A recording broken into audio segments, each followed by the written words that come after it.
Chapter 23. Now these be the last words of David. David the son of Jesse said, and the man who was raised up on high, the anointed of the God of Jacob, and the sweet psalmist of Israel said, The Spirit of the Lord spake by me, and his word was in my tongue. The God of Israel said, The Rock of Israel spake to me, He that ruleth over men must be just, ruling in the fear of God. And he shall be as the light of the morning, when the sun riseth, even a morning without clouds, as the tender grass springing out of the earth by clear shining after rain. Although my house be not so with God, yet he hath made with me an everlasting covenant, ordered in all things and sure. For this is all my salvation and all my desire, although he make it not to grow. But the sons of Belial shall be all of them as thorns thrust away, because they cannot be taken with hands. But the man that shall touch them must be fenced with iron and the staff of a spear, and they shall be utterly burned with fire in the same place. These be the names of the mighty men whom David had: the Tachmonite that sat in the seat, chief among the captains, the same was Adonai the Eznite. He lift up his spear against 800, whom he slew at one time. And after him was Eleazar the son of Dodo, the Ahohite, one of the 3 mighty men with David, when they defied the Philistines that were there gathered together to battle, and the men of Israel were gone away. He arose and smote the Philistines until his hand was weary, and his hand clave unto the sword. And the Lord wrought a great victory that day, and the people returned after him only to spoil. After him was Shammah the son of Agi, the Hararite. And the Philistines were gathered together into a troop, where was a piece of ground full of lentils, and the people fled from the Philistines. But he stood in the midst of the ground, and defended it, and slew the Philistines, and the Lord wrought a great victory.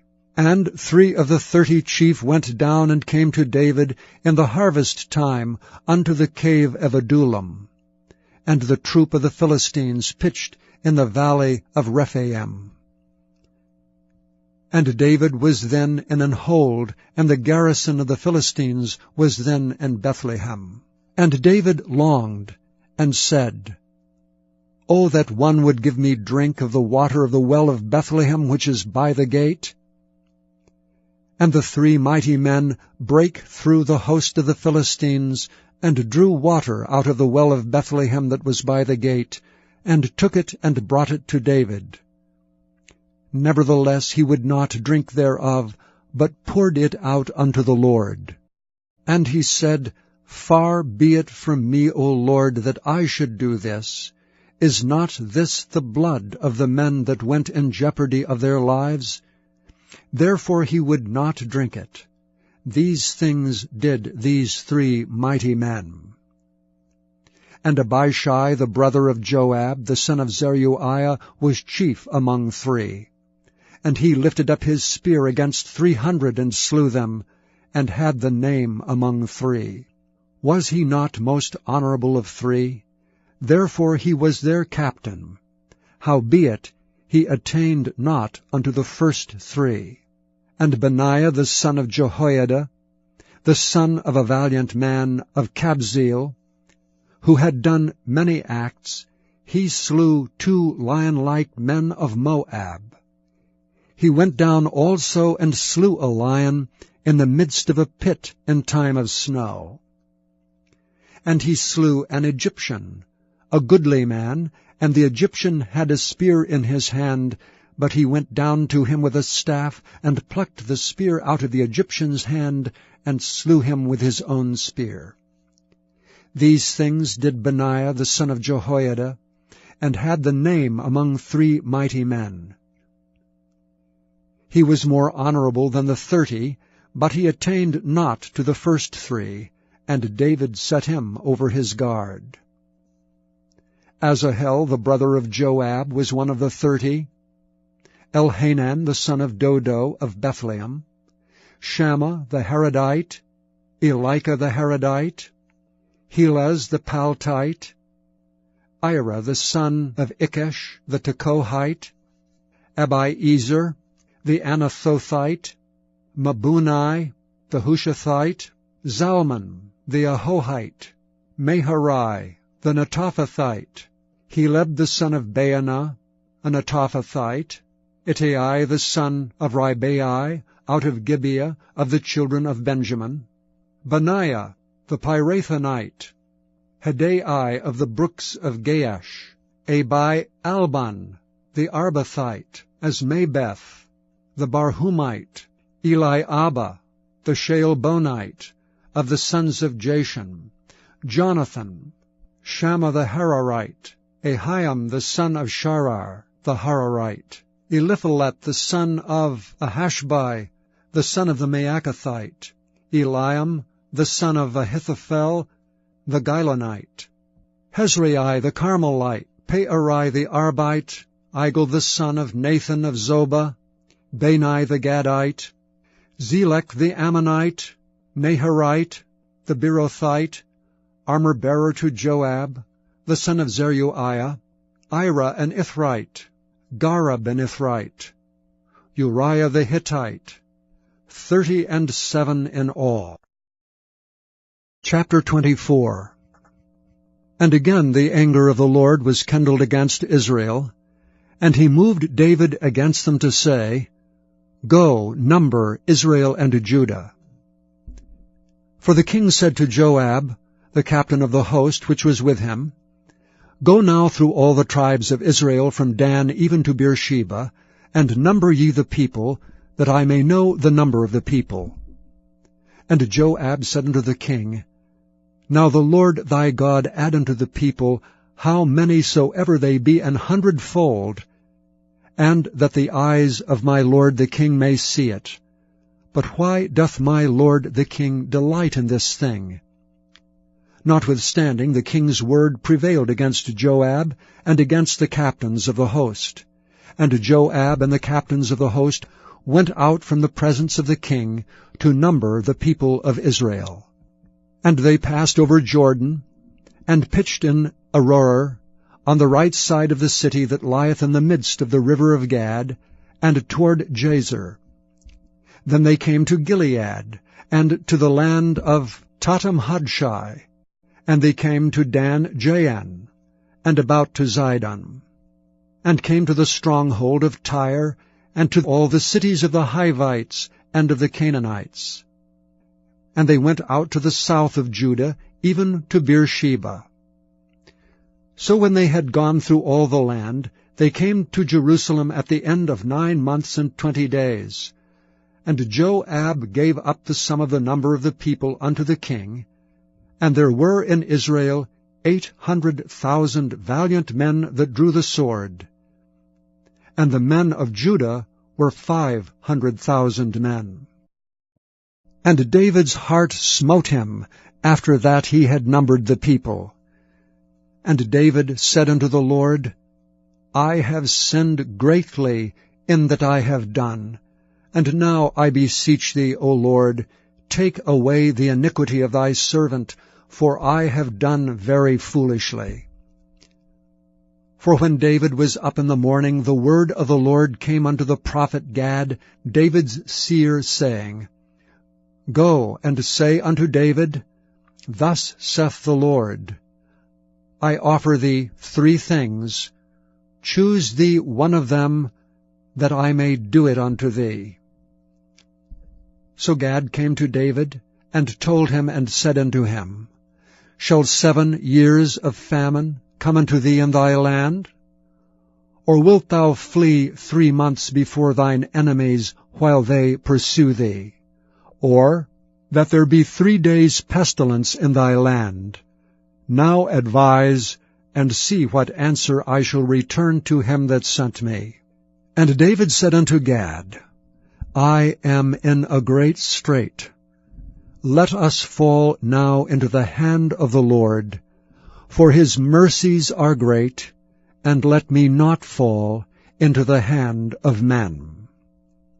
So the Lord sent a pestilence upon Israel, from the morning even to the time appointed, and there died of the people from Dan even to Beersheba 70,000 men.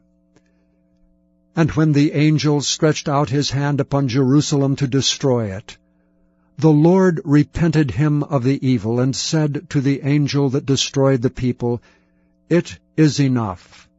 Stay now thine hand. And the angel of the Lord was by the threshing place of Araunah the Jebusite.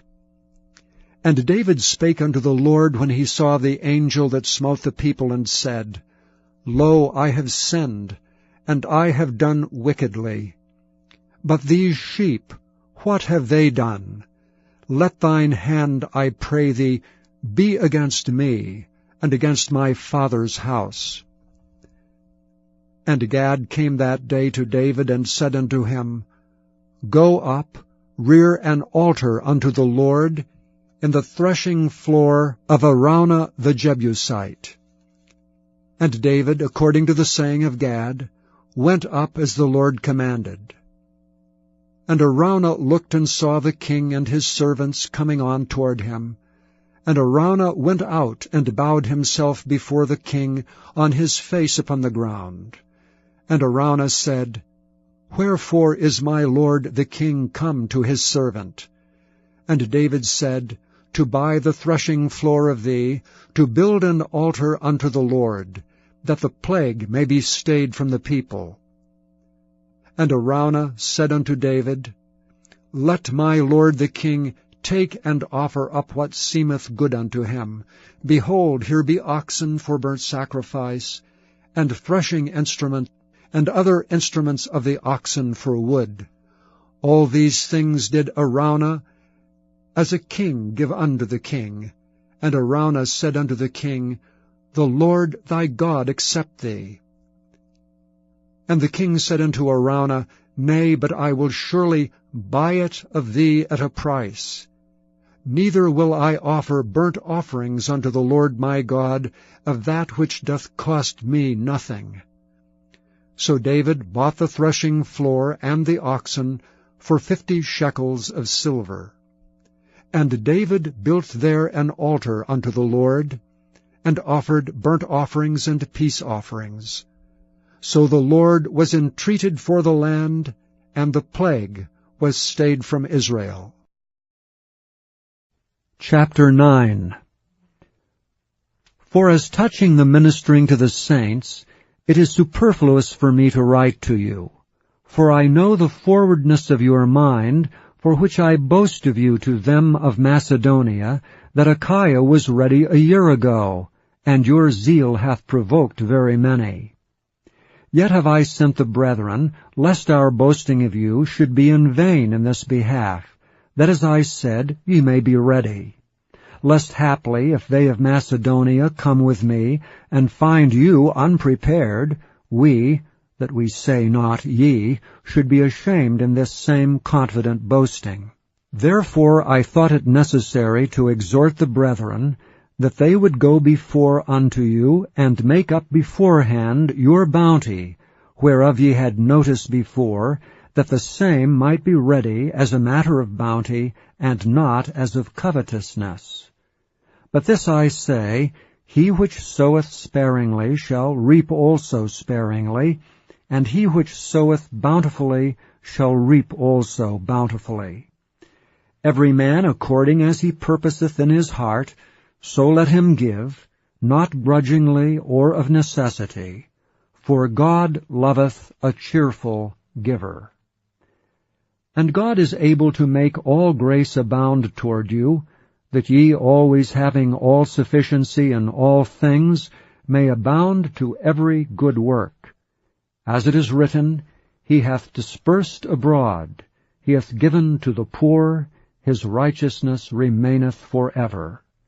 Now he that ministereth seed to the sower, both minister bread for your food, and multiply your seed sown, and increase the fruits of your righteousness. Being enriched in everything to all bountifulness, which causeth through us thanksgiving to God. For the administration of this service not only supplieth the want of the saints, but is abundant also by many thanksgivings unto God. Whiles by the experiment of this ministration they glorify God for your professed subjection unto the gospel of Christ, and for your liberal distribution unto them and unto all men, and by their prayer for you, which long after you for the exceeding grace of God in you. Thanks be unto God for his unspeakable gift. Chapter 10. Now I, Paul, myself beseech you, by the meekness and gentleness of Christ, who in presence am base among you, but being absent am bold toward you, but I beseech you that I may not be bold when I am present with that confidence wherewith I think to be bold against some, which think of us as if we walked according to the flesh. For though we walk in the flesh, we do not war after the flesh. For the weapons of our warfare are not carnal, but mighty through God to the pulling down of strongholds, casting down imaginations and every high thing that exalteth itself against the knowledge of God, and bringing into captivity every thought to the obedience of Christ, and having in a readiness to revenge all disobedience when your obedience is fulfilled. Do ye look on things after the outward appearance? If any man trust to himself that he is Christ's, let him of himself think this again, that as he is Christ's, even so are we Christ's. For though I should boast somewhat more of our authority, which the Lord hath given us for edification, and not for your destruction, I should not be ashamed, that I may not seem as if I would terrify you by letters. For his letters, say they, are weighty and powerful, but his bodily presence is weak, and his speech contemptible. Let such an one think this, that such as we are in word by letters when we are absent, such will we be also indeed when we are present.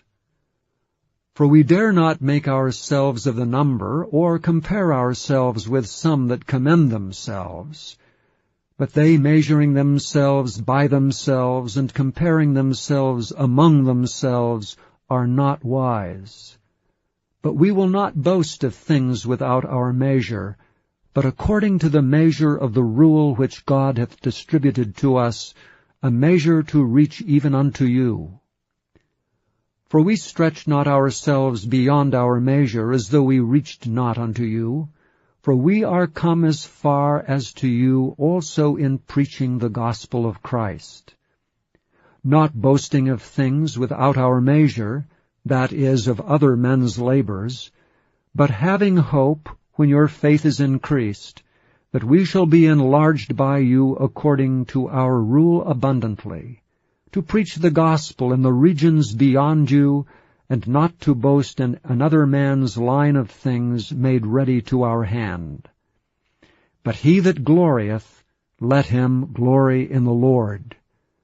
For not he that commendeth himself is approved, but whom the Lord commendeth. Please visit YesTheBible.com.